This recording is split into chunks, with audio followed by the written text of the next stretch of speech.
My job is to just very quickly, just to sketch out a bit of a top-line view of viewability, the why, particularly the why, and also the what, because a lot of this has been lost in encrusted mythology. So this is actually a presentation with a lot of words on it, and so I'm going to be repeating many of those words, but putting a gloss on it as well. I want to tell you how this came about. Why are we all talking about viewability today in 2015? Why have we been talking about viewability for the past several years? Well, fundamentally, you are all participating in a supply chain. And measurement in media and marketing is a central component of that supply chain.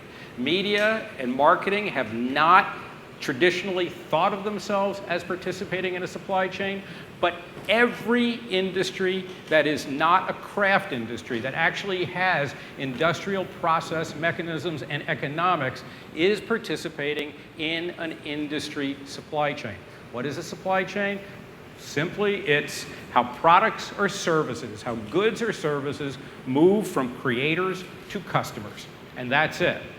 What does it consist of? A supply chain consists of political agreements. There are definitely processes, distribution processes, logistics processes, manufacturing processes, metrics processes.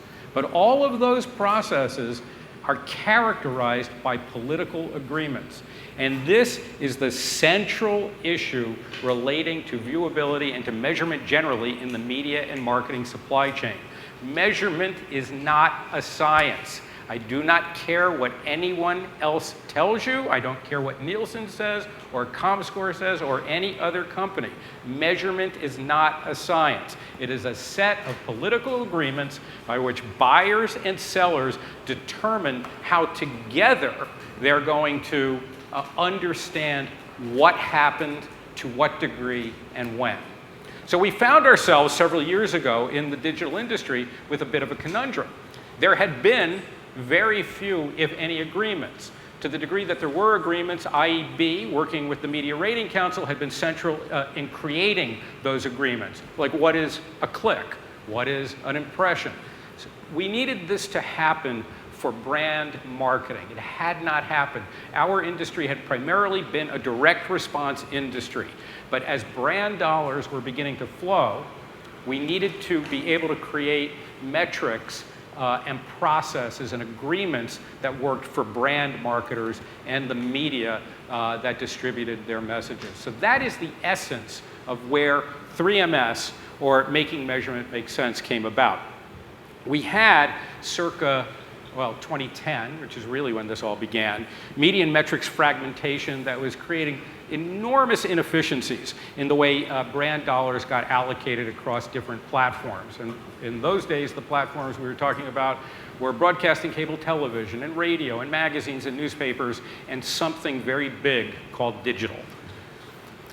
We also had a consumer pursuit crisis that threatened brands. The reason this was necessary but hadn't been done before was digital was kind of a bit of an afterthought. It was small, it was interesting, it was cute, it was, cuddly and warm and fuzzy.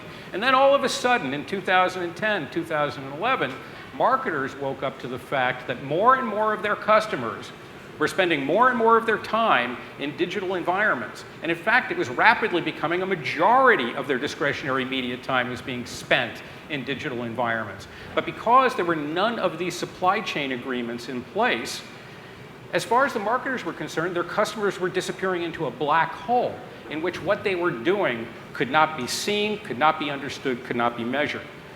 If that happened to too many of their consumers, they would not be able to market to them. And it would be massive consequences for individual companies as well as for the economy as a whole. There's also the issue of if industry didn't step in to solve our own measurement problems, the federal government would step in. I know that sounds like alarmism, but it's not. Federal government has had a demonstrated interest in media measurement that goes back decades. In fact, the MRC, the Media Rating Council, was founded as the Broadcast Ratings Council in the early 1960s in the wake of the quiz show scandals. It was chartered by the Congress of the United States. because it was determined that the kind of scandals that existed in media measurement, which bled into the way programming was done, were unacceptable. More recently, and over the years, the federal government has had an established interest in media measurement in issues relating to things like minority station ownership, to make sure that measurement was accurate, to make sure that minority stations, or broadcast radio and television stations that serve minority communities, were actually getting their fair share of media dollars based on honest measurement of those audiences. Given other things that have happened in our industry more directly, since the digital industry is actually about the exchange of data between clients and servers, well, I think we can all see in the wake of the NSA scandals and everything that's happened over the past couple of years, the federal government has a demonstrated interest in the way data transfers occur and how they are measured or not measured by various institutions. So anyway, bottom line is industry had to do something to create real agreements around metrics. So thus, 3MS came into existence. Making measurement make sense. That's what it stands for. It was a cross-ecosystem initiative. The IAB, the 4As, the ANA are joint partners in this. Each organization has invested roughly $2 million over the past several years, $6 million total, probably a lot more when we factor in time costs, to agree on this set of standards jointly. MRC is an independent body, has been for more than 50 years. It is the shepherd of the process. It owns the processes. It's a tripartite body. All of your companies should be members of the MRC. If you're not, that means you're too young and too unsophisticated to be participating in this industry. I'm serious. Third, all 3MS goals, objectives, and standards were developed and by participants, hundreds of participants, since we formally launched in 2011. Every major media company, incumbent and digital, agency, and marketer has been involved. We had the largest companies in the world determining what should be done. The first outline of the project emerged from some work that Bain did with help from MediaLink on behalf of ANA, 4As, and IAB back in 2011. And it set this five-part plan for making measurement make sense. Very importantly, viewability is only the first step of these 5 steps. Viewability is an entry-level need. The real get here is to reach agreement on a cross-platform GRP, a gross rating point, so that audience planning, measurement, post-buy analysis, optimization, rebuying, all these things can be done consistently across different platforms so that you can actually create cross-platform buys, understand how those buys performed, and then be able to adjust those buys going forward. That cannot be done if digital lives with a different currency than all other media, as we have been.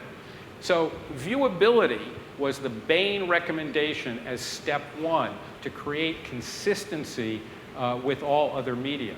Not to get too complicated about it, happy to answer questions that anybody might send, but because we derive from direct response as an industry, going back to the mid to late 1990s, viewability was not really a big deal. In the same vein that deliverability of letters is not a big deal in direct mail. It is important, the letters have to be delivered, but ultimately because compensation is only happening if somebody bought something via direct mail, it kind of didn't matter whether the letters got delivered or not. You could buy higher deliverable rates or lower deliverable rates and factor those into the economics of your direct response buy. And that's how we grew up. Brand advertising happens in a completely different way. It's not about whether a sale can be directly attributed today to an impression that went out. It's much, much more about, can we support premium pricing in the long term? Can we support brand values in the long term? So we needed to create a different form of measurement that was consistent with other brand developing media, and that meant we had to be viewable in the way that television and magazines and newspapers historically have been viewable. So that's step one. We're actually towards the end game there, at least as relates to display, but mobile is a different story. Let me just quickly review a little bit about display. You've all heard these. The industry agreement from the MRC processes, and this is 3-4 years of work that's gone into this, and this has been agreed to by all the players, is that with display, desktop display advertising, an ad is deemed viewable. This is the political agreement if 50% of the pixels are in view for at least 1 full second. On video, it's at least 50% of the pixels in view for at least 2 full seconds. Again, I want to emphasize this is the political agreement that was reached by hundreds of participants among major marketers, agencies, and publishers, served by technology companies in a process led by the MRC. Are others demanding higher goals or higher requirements above those standards? Yes, that's their prerogative. They can do that. But this is the industry standard. Now, we have launched 4MS, making mobile measurement make sense. Why? Well, because it doesn't make any sense right now. None. It's a very, very different beast. But we had to settle the earlier, larger amount of advertising spend first and get to that set of political agreements and processes before we could launch 4MS. 4MS has been officially launched. The MRC issued interim guidance just last week. So it's the first set of formal guidance on mobile measurement that we've had at an industry-wide level. Mobile viewability is going to be the first metric that gets standardized, consistent with the way 3MS has worked. We need viewability to be agreed upon first because everything else derives from that. Other principles and measurements will be the first order of business when the 4MS teams meet starting this summer. Just to give you some highlights of the interim guidance, I think the first is the most important. There are no MRC accredited mobile viewability measurement vendors. None. Now what that means is there may be vendors out there who say they can measure viewability, but currently they're not accredited by the MRC. Some will be starting very, very soon. Importantly, what their accreditation will mean is that they're accredited against their own claims. Their processes will work. Their systems will work, but there is no industry standard. So they work with an internal logic, but not against an industry standard. As long as we don't have an industry standard, there's still going to be chaos and disagreement in how we measure things.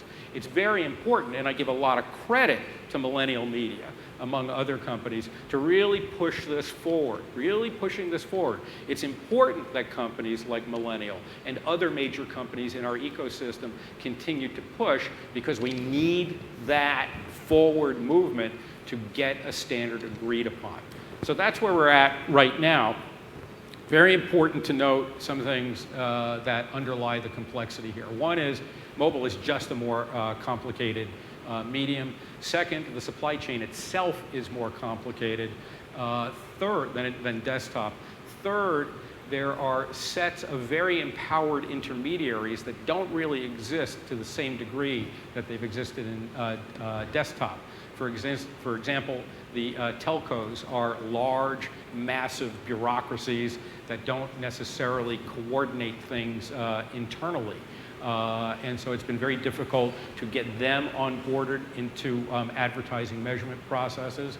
There's also a game of chicken among large mobile OS providers, some of which have not participated in industry processes. So this is particularly difficult and particularly complicated, and I think it's going to be a little bit messy over the next year or so.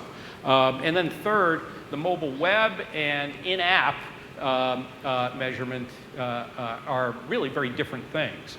You happen to come across the same channels, the same wireless wires, but they are different, and they carry different degrees of complexity and actually different supply chains as well. So I think that's pretty much the overview I wanted to give you. And again, I just want to leave you with some important points. One, very important for companies like Millennial to continue to push this envelope, even though there are no MRC accredited mobile viewability vendors yet. It is not a bad idea for major companies to really push the technology, because that pushes everybody to get involved. Second, you all ought to be involved with the MRC. Third, you all ought to be involved with the IAB, or if you're from the agency side, the 4As, or the marketer side, the ANA. We are the partners in 3MS and 4MS. We have been driving this process for 4 or 5 years now. This is where the discussions take place. This is where the intelligence gathers.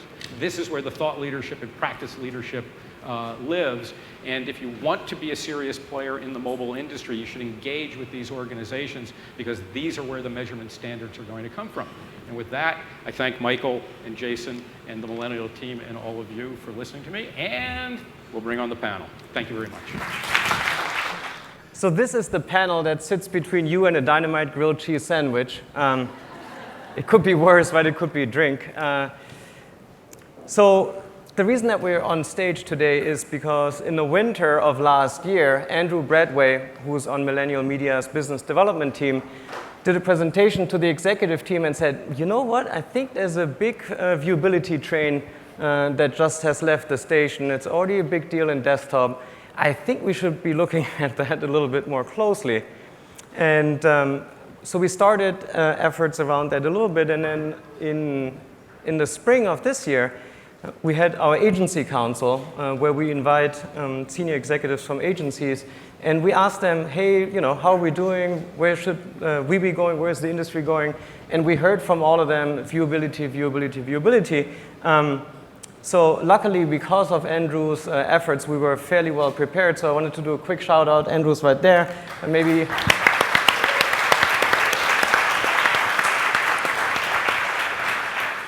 So in quantum physics, a particle is only present if it is observed. So today at Millennial, we're trying to bring the same concept to mobile viewability. With me on stage, I have Joe and Mike. So Mike, if you don't mind, I would love to start with you. Why can we not just use existing desktop technology, and why is mobile different? Sure. So there's actually a kind of a yes and no answer there. So when you look at mobile web, you're able to use very similar technology using page geometry, not to get too technical today, but within a mobile browser, you are able to use page geometry to indicate whether or not that ad is in view, for how long it's in view, what percentage of the ad's in view. Mobile app's very different. You're not dealing with a browser, a very native environment. So there's other methods that need to take place.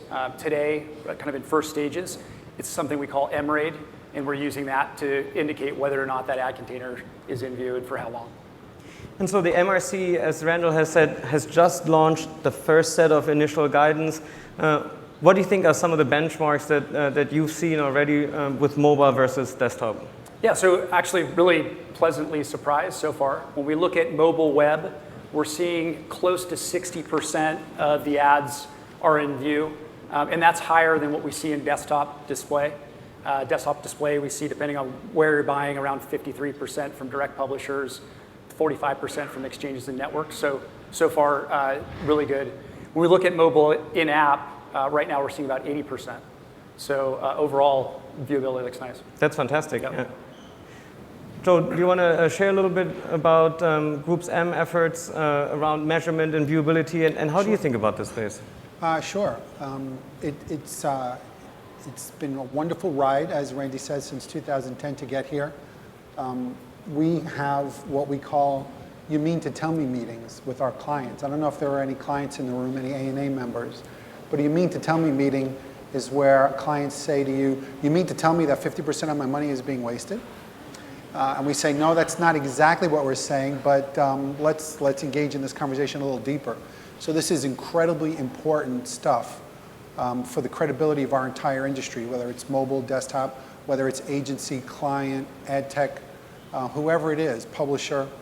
It's important that we get this stuff right. So the fact that it's taken as long as it has to get to addressing a group dedicated to mobile maybe is not that surprising. But as our business moves more into the mobile space, it's really important that we take a measured approach and make sure that we get it right. I think one of the interesting things about the MRC statement this week was they basically corrected a misperception from their original guidelines, which amazingly enough, it's over a year ago since the advisory was lifted on the use of viewability for desktop. And that was that the original guidelines actually stated that all mobile ads are viewable based on the standard of 50% in view and a 1 second duration. And anyone who's ever used a feed-based app knows that 1 second is an awfully long time in the mobile environment. And you very often will scroll past a long thread or feed. So it was very clear from that point, and honestly, it was the kind of thing where once the ink was dry, we knew that there was probably another story there. And the hidden story, which is coming to light now, is that mobile actually is more viewable than desktop, which is a great thing for the mobile community and a great thing for our clients as more and more user behavior is delivering impressions in mobile. But we had this sort of untenable stance that if it's mobile, it has to be viewable. So we've been working with partners like Integral and partners like Millennial to find that middle ground to measure mobile better. And the important thing is having good measurement tools for mobile will absolutely support the growth of the mobile ecosystem. So it's really exciting to be here talking about mobile viewability. Which is shocking, right? It doesn't seem like such an exciting topic to talk about. Well, it does to me, Mark. I do this for a living. But we've been waiting for mobile advertising spend to catch up with the consumer excitement around the medium, and certainly I think that trust and viewability and those things will spur a new wave of advertiser growth into the medium, right? Growth and, well, certainly growth for mobile, but overall for digital, it's growth and the avoidance of possible retrenchment. I mean, we absolutely have clients that when they went in 2015 budget planning, they were asking about, whether or not they should continue to invest heavily in digital, given the news and given the headlines about fraud and viewability problems. So it's really important to be able to demonstrate that it's a process, and we're moving through a technical process as much as a political process. But the bet we've all made on digital media being effective in the marketplace is one that's still a solid bet. So Mike, from what you've seen so far, do you have any suggestions for our developers in the audience as they think about viewability and measurement, any tips and tricks? Yeah, so I think, so far I think we've taken a good first step, but next thing that needs to happen is, the new guidelines have come out, as people are starting to think more about overall quality, whether it's brand safety, the professionalism of the content, is for developers and mobile ad networks, mobile platforms to work with partners such as ourselves and other partners out there to really integrate this type of technology into their SDKs so that information can be passed. So I think within the in-app environment, so far it's been really difficult to understand things like, what is this app? What's the content of this app? Is the ad in view? Is it really in view to a human? So I think something else that we've done recently, we just proposed an API. It's a very open API. We're trying to release it out to the industry for anyone to use that'll pass us or allow folks like ourselves and advertisers to collect this data or to see this data so they can make the decisions of where they want to buy it. Yeah. So I think that's really going to be key in order to drive more and more brand dollars to the mobile environment. I think that's a great next step for the ecosystem for sure. So should we talk a little bit about what really works in mobile right now? I think there's lots of myth going out there, what works and what doesn't work. What do you guys see that really works well? In terms of tactics or in terms of tools? Well, Rachel has been up here already. She's more of the what tactics work in mobile than I am. But I think that we're definitely seeing growth in both branding and performance in the mobile space. I think GroupM's commitment to mobile is underscored by WPP's acquisition of Medialets, which is giving us sort of access to resources that we didn't have before. So I honestly am not the right person to talk specifically about programs or tactics. Well, more so maybe from an ops perspective, and congrats on the Medialets acquisition. Great team, very dedicated mobile folks over there, so I think that will certainly be super helpful for the group.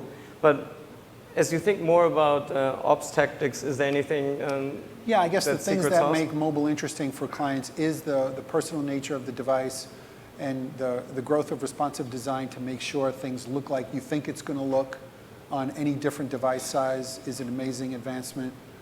So we are using more, I don't want to say intrusive because that's such a terrible word, but you know, we're building our advertising in whether it's native environments or standard formats in environments that are more attuned to the experience that the user has in the space.